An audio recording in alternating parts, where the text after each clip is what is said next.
¿Para cuántos de ustedes el me levanto o me quedo 5 minutos más es la primer decisión con la cual tienen que luchar todos los días? Me levanto o pospongo mi alarma 5 minutos más, ¿verdad?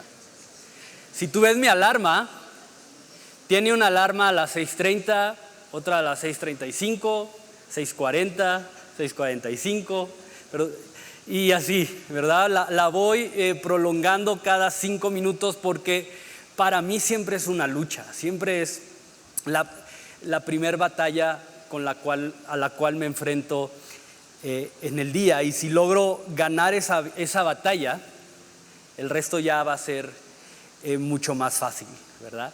Y si te pones a pensarlo, la mayor parte de nuestro tiempo se va construyendo sobre las decisiones que cada uno de nosotros vamos tomando.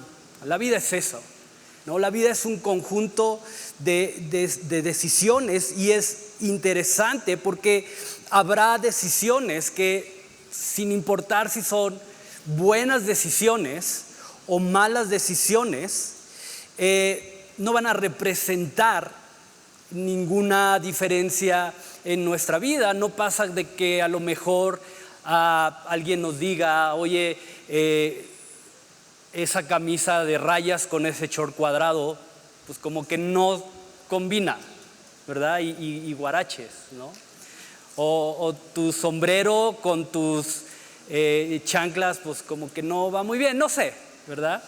Son decisiones que no van a tener ninguna relevancia, no van a tener mayor importancia, pero habrá decisiones mucho más importantes y de mayor peso que pueden llegar a generar diferentes temporadas o a marcar determinado rumbo en nuestra vida como el resultado de esa decisión. Y a mí me gusta verlo como un jardinero que tiene un terreno y que va tirando semillas con la seguridad, con la fe, con la certeza de que va a cultivar lo que él decidió sembrar en determinado momento.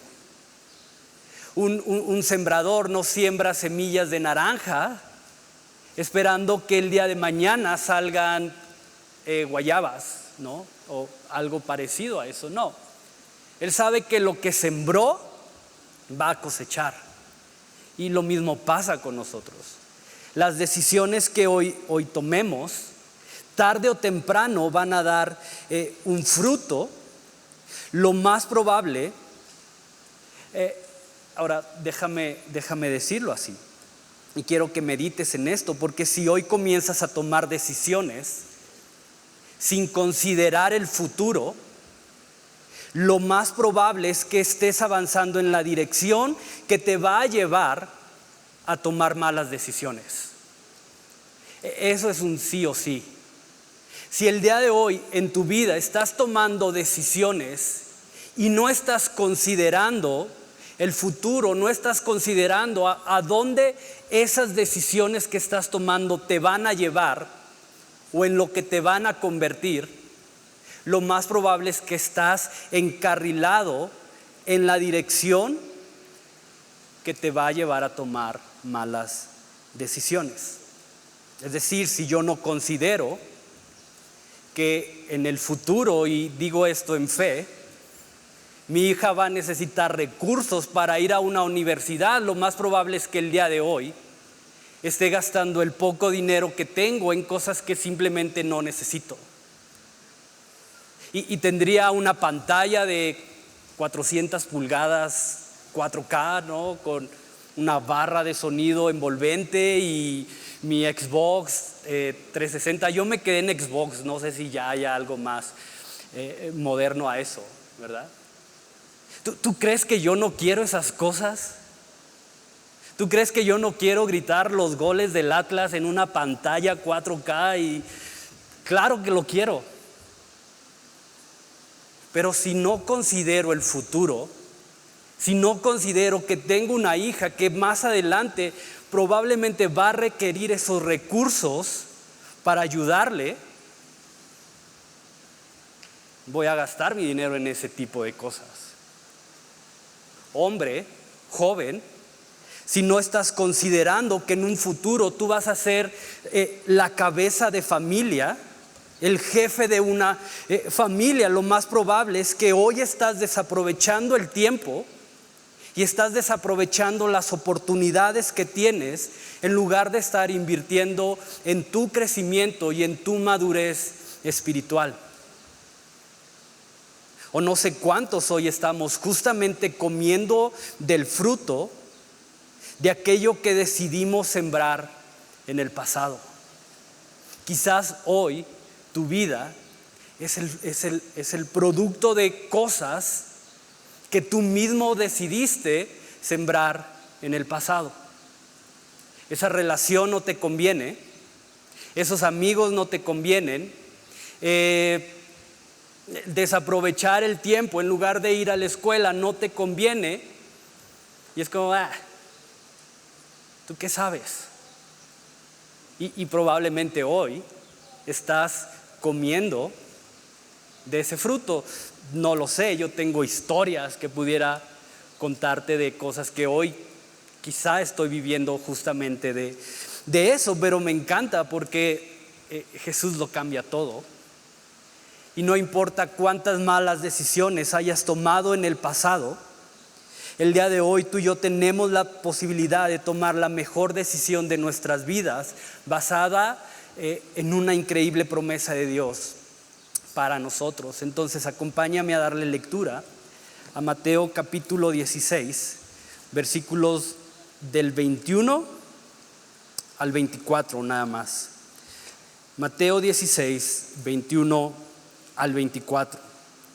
Desde entonces comenzó Jesús a declarar a sus discípulos que le era necesario ir a Jerusalén y padecer mucho de los ancianos, de los principales sacerdotes y de los escribas, y ser muerto y resucitar al tercer día.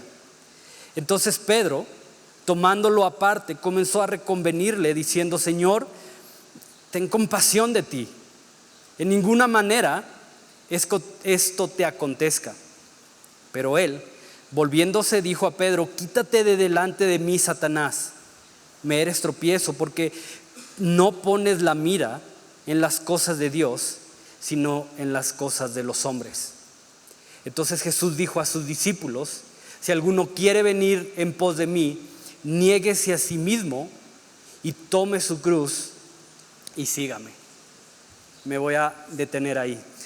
Sabes, uno de los momentos más importantes, de los momentos más trascendentales en el ministerio de Jesús, ocurre cuando Pedro tiene la capacidad, y no por sí mismo, sino por revelación del Espíritu, decir que Jesús es el Cristo, el Hijo del Dios viviente, que es justamente la porción previa de lo que acabamos de leer. Si vas unos versículos atrás, en el versículo 13 se da todo este diálogo en donde Jesús está con sus discípulos y comienza a preguntarles: oigan, ¿quién dice la gente que soy?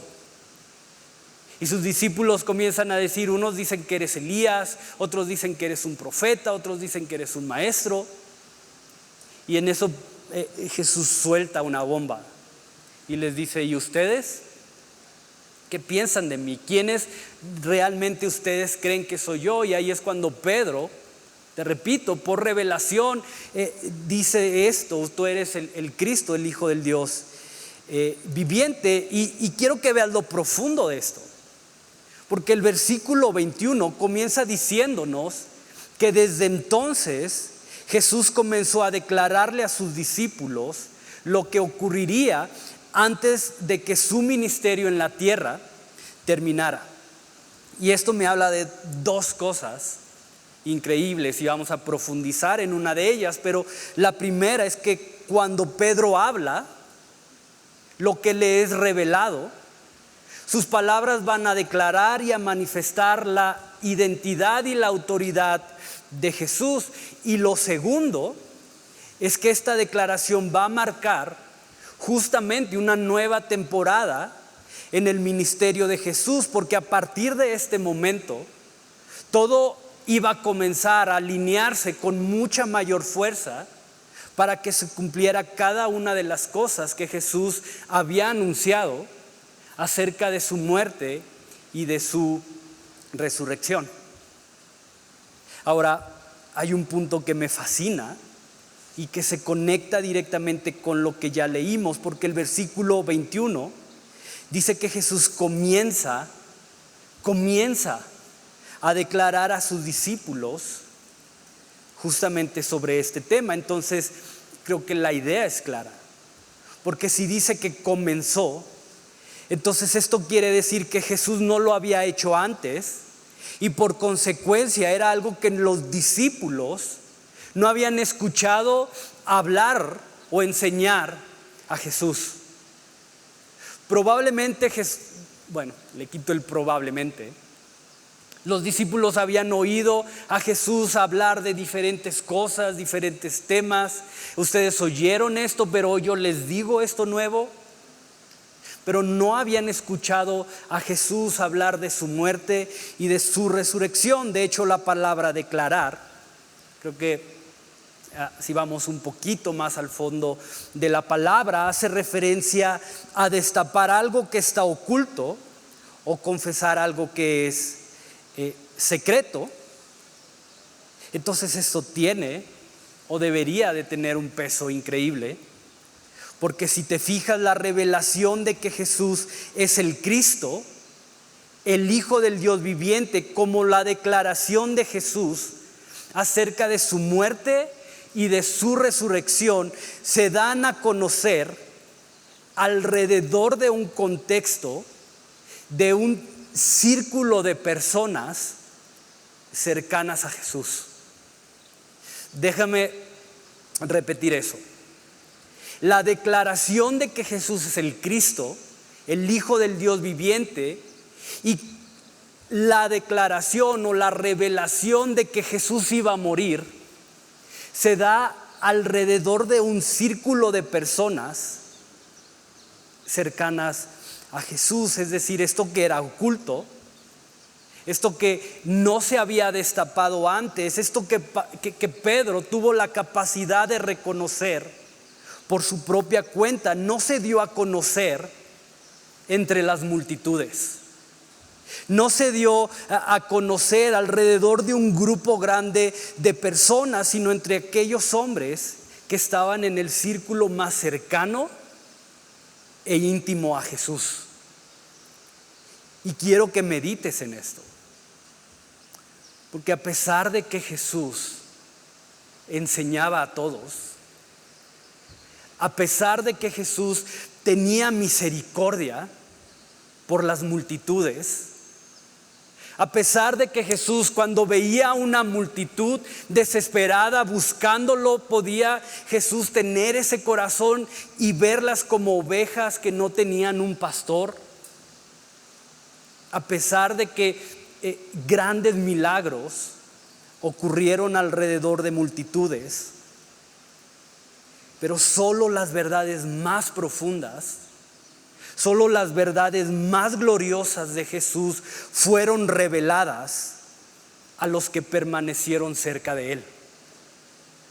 Y esa es la diferencia entre una multitud y un discípulo.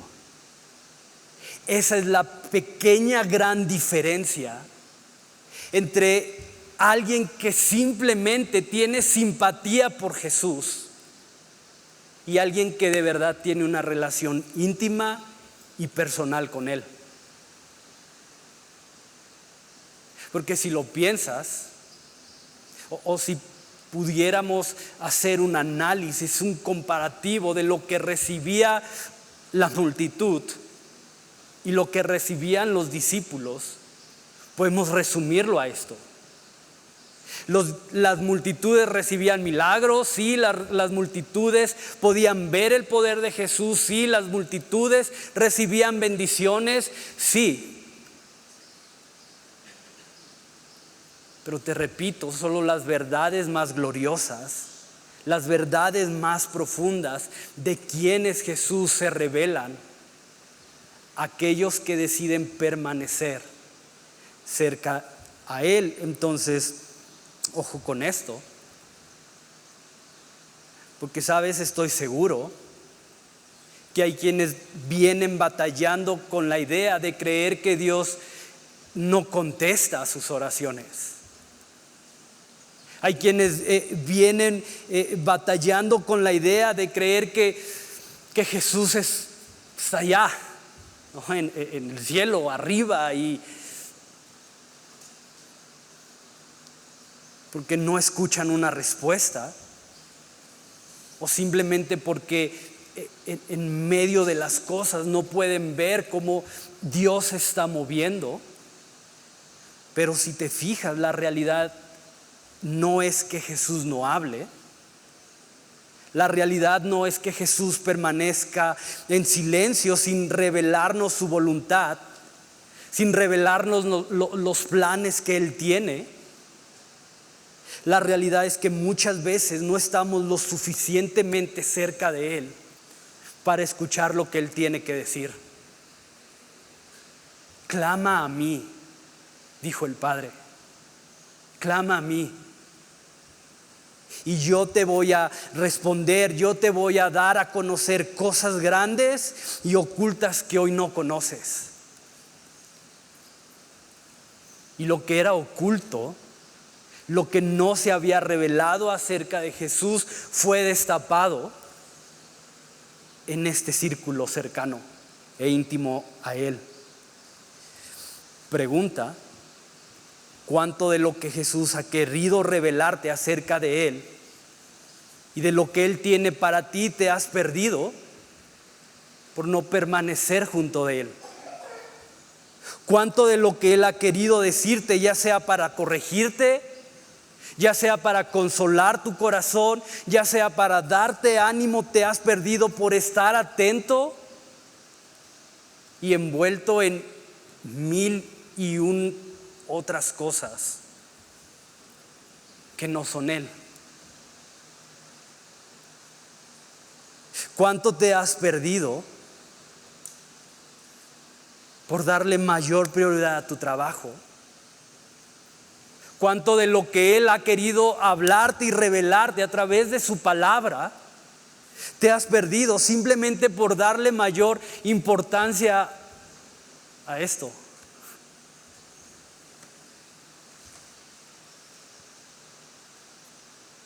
¿Cuánto te has perdido de lo que Jesús quiere hablarte simplemente porque el día de hoy estás más atento, atenta a las teorías de conspiración que mueven al mundo y los rusos y Estados Unidos y la vacuna? Uy, no, qué miedo, si me inyecto me van a poner el chip de la bestia.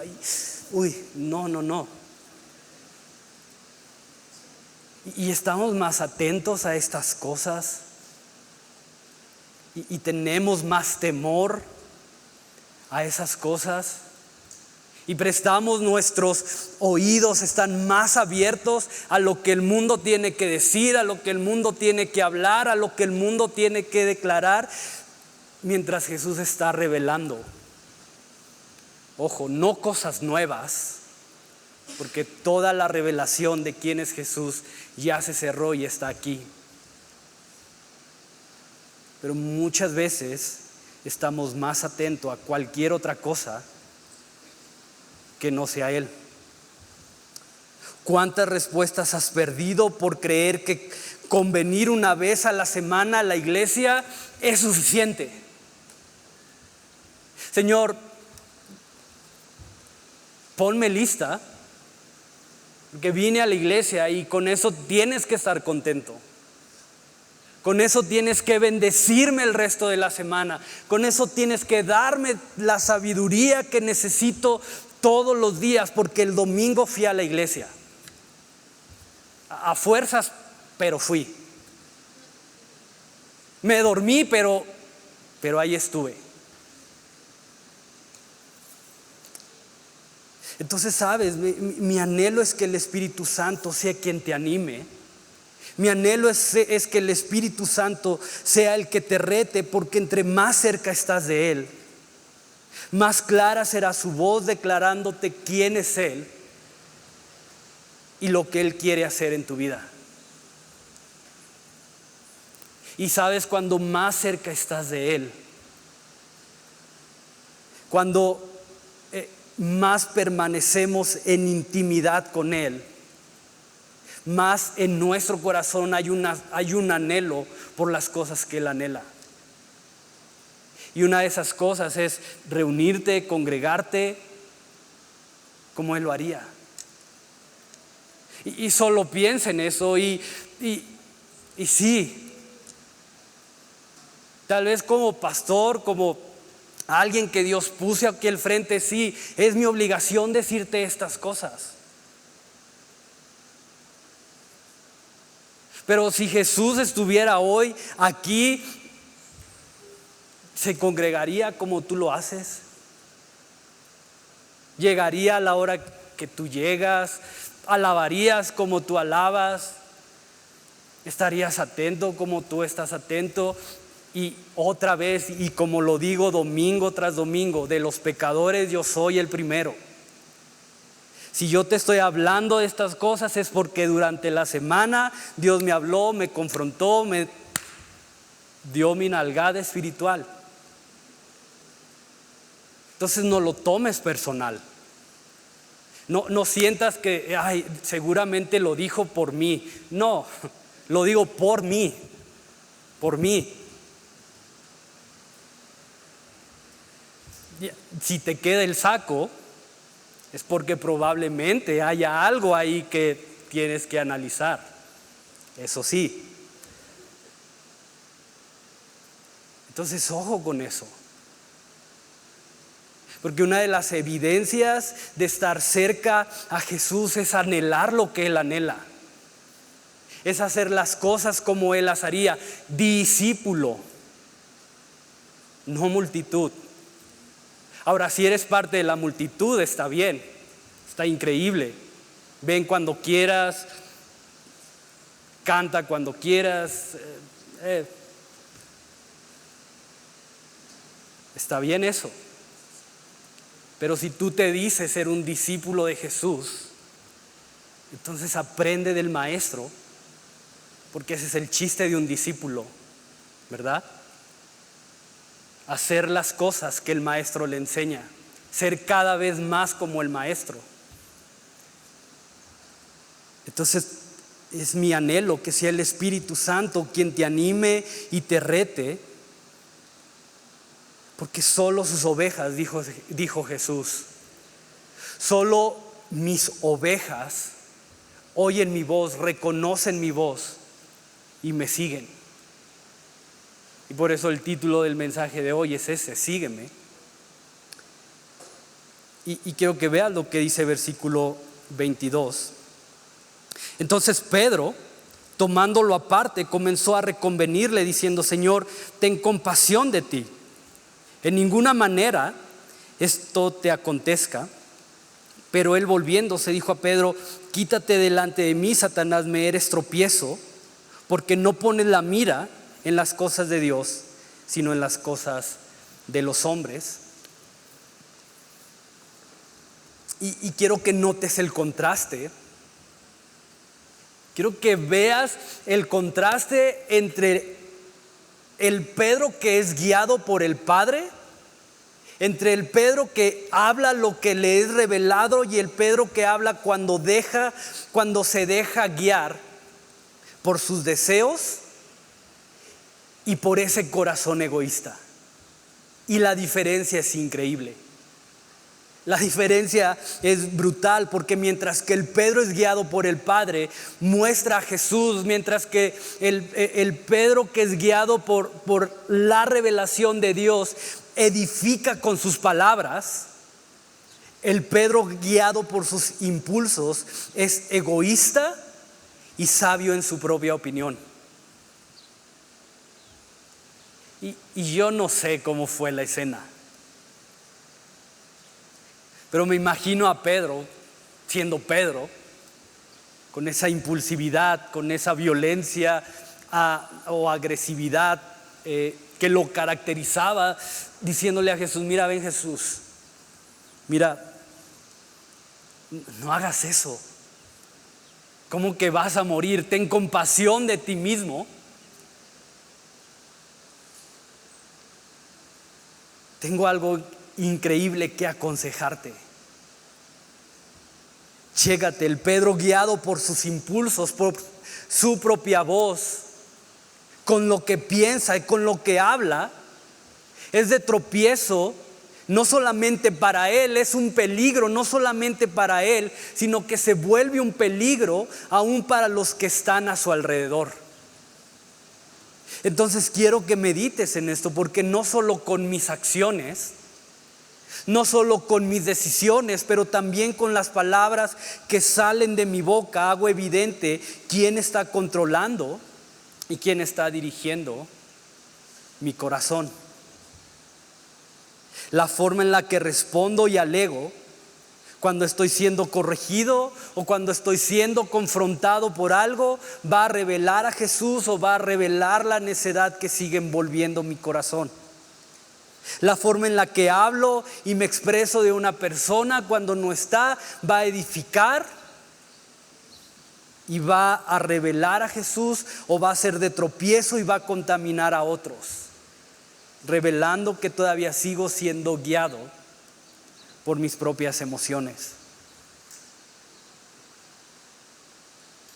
¿Quién te guía hoy? ¿Tus palabras edifican, construyen, animan, o simplemente destruyen y se convierten en un peligro y en un tropiezo, no nada más para ti, sino para las personas que están a tu alrededor? Versículo 24. Entonces Jesús dijo a sus discípulos: si alguno quiere venir en pos de mí, niéguese a sí mismo, tome su cruz y sígame. Y me encanta porque si te fijas, otra vez algo que dice Pablo da paso a que Jesús revele algo increíble. Chécate, después de que Pedro acaba de decir esto, en lugar de que Jesús diga, después de que Pedro le dice a Jesús: oye, tengo algo que decirte, ven, mira, no hagas esto, yendo totalmente en contra de lo que ya estaba establecido para Jesús. Pero en lugar de que Jesús le diga a Pedro: ¿sabes qué, Pedro? Ya, ¿cuántas más te voy a tener que aguantar? ¿Hasta cuándo, Pedro, vas a entender que las cosas no son así? Mira, tu papá se quedó en el negocio de la pesca solo, que no vas y le echas la mano. Ándale, mira, yo creo que eres más bueno, ahí sí tienes potencial. Entonces, ándale, yo te hablo si te necesito.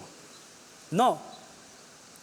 Jesús sabe que la visión de Pedro está equivocada, al punto que le dice: aléjate de mí, porque lo mismo que tú quieres que yo haga, que libre la cruz, ya lo trató de hacer Satanás también. Entonces mejor aléjate. Entonces no es que Jesús no viera la falla de Pedro o que no lo consideraba tan grave, al contrario, y eso es lo increíble, que a pesar de que Jesús veía las fallas, que a pesar de que Jesús veía la debilidad que todavía había en Pedro, aun cuando él sabía lo poco atentos que muchas veces llegaban a ser los discípulos, Jesús no se deshace de ellos. Jesús no los da por perdidos. Y mi esperanza está en eso, en saber que a pesar de que Jesús me conoce, a pesar de que Jesús conoce mis luchas, a pesar de que Jesús conoce mis fallas, Él jamás me va a desechar. Porque Jesús lo cambia todo. Y en lugar de desechar, Jesús restaura y sana. En lugar de desechar, Él nos restaura y nos fortalece a través del Espíritu Santo, y en su misericordia sana nuestro corazón y transforma nuestro carácter. En su misericordia. Y quiero que medites en esto, porque a pesar del error, a pesar del egoísmo, a pesar de la incredulidad, Jesús nuevamente va a extender la invitación para que los que en ese momento estaban con Él tomaran la decisión de seguir junto a Él. Entonces Jesús dijo a sus discípulos, y esto es clave. ¿A quién le dijo Jesús esto? A sus discípulos. Si alguno quiere venir en pos de mí, niéguese a sí mismo, tome su cruz y sígame. Y esto es increíble, porque otra vez Jesús no está hablándole a una multitud. Jesús está hablándole a este grupo de hombres más cercanos, con los cuales ha pasado alrededor de 2 años, enseñándoles, ministrándoles, edificándoles, consolando sus corazones, capacitándolos para la obra. Y Él les dice: si alguno quiere, si alguno hoy decide seguirme, entonces niéguese a sí mismo, tome su cruz y ahora sí, sígame. Entonces chécate, porque si alguno quiere me deja ver que aunque los discípulos ya estaban ahí, que aunque los discípulos ya habían caminado con Él, la decisión y el compromiso de seguir a Jesús es una decisión individual, y es una decisión que continuamente se tiene que renovar. No es una decisión que se hace una vez. Es una decisión personal y que continuamente tienes que estar renovando. Y quiero que notes esto, porque Jesús no obliga a los discípulos a estar con Él. Por eso son discípulos. Y el Evangelio de Juan nos deja ver un episodio bastante rudo, creo que es la palabra, pero bastante crudo con referencia a esto. Vamos a Juan 6, por favor. Juan capítulo 6. Juan capítulo 6, versículo 59 y 60. Y luego vamos a brincar del 66 al 69. Pero Juan 6, 59. Estas cosas dijo en la sinagoga, enseñando en Capernaum. Al oírlas, muchos de sus discípulos dijeron: dura palabra es esta, ¿quién la puede oír? Y mira, bríncate al 66. Desde entonces, muchos de sus discípulos, ¿qué hicieron? Volvieron atrás. Y Jesús les rogaba y les decía: no, por favor, no se vayan. ¿Qué va a ser de mi ministerio sin ustedes? ¿Qué voy a hacer de mi obra si ustedes se van? Por favor, no se vayan, los necesito. No. Desde entonces muchos de sus discípulos volvieron atrás y ya no andaban con Él. Dijo entonces Jesús a los 12: ¿quieren acaso irse ustedes también? ¿Quieren irse? Le respondió Simón Pedro: Señor, ¿a quién iremos? Tú tienes palabras de vida eterna, y nosotros hemos creído y conocemos que tú eres el Cristo, el Hijo del Dios viviente. ¿Quieren irse ustedes también? Entonces ve el peso de esto. Porque Jesús, seguir a Jesús no es ni un asunto de obligación, no es ni un asunto de tradición, no es ni un asunto de rutina, sino porque estamos convencidos y dispuestos a comprometernos a rendirlo todo. Porque como dijo Pedro, Señor, hemos experimentado quién eres. Hemos experimentado tu paz, hemos experimentado tu gracia, hemos experimentado tu perdón, hemos experimentado tu guianza. Entonces, ¿a quién más iremos, Jesús? Si alguno quiere seguirme, entonces niéguese a sí mismo, tome su cruz y entonces estará listo para poder seguirme. Y el orden es muy importante. No dice, sígueme, niégate a ti mismo, toma tu cruz. No, es niégate a ti mismo, toma tu cruz y entonces sí, estás listo para poder hacer esa decisión de seguirme. Y tienes que saber esto, Jesús es radical.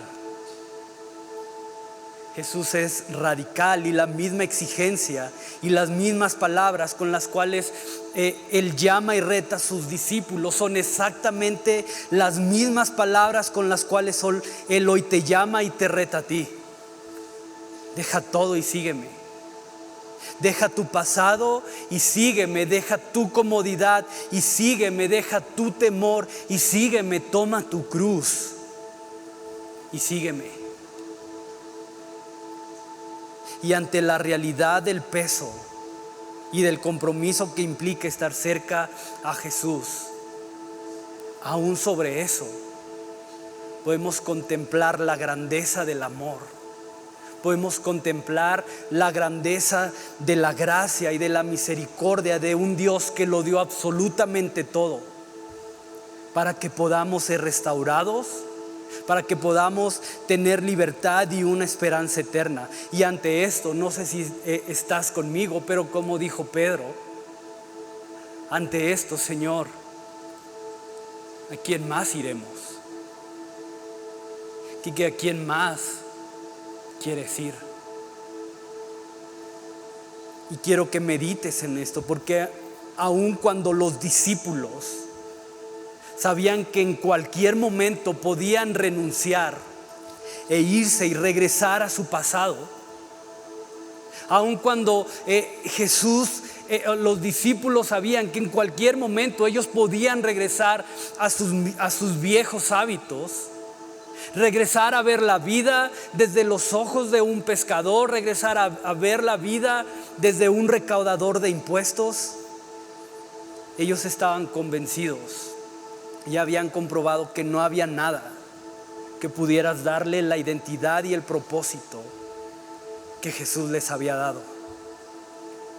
Nada. Y sabes, mi oración es que el amor de Jesús te consuma. Mi oración es que la belleza de su gracia te atrape y que le dé sentido a tu vida y que puedas encontrar en Jesús esa identidad y ese propósito que Él tiene para ti. Mi oración es que esa relación que quizá el día de hoy es tan monótona, que el día de hoy es tan fría, que el día de hoy está enmarcada más por un compromiso que realmente por un anhelo de estar junto a Jesús, pueda ser renovada y pueda ser refrescada en Él. Entonces, la invitación del Padre es esa.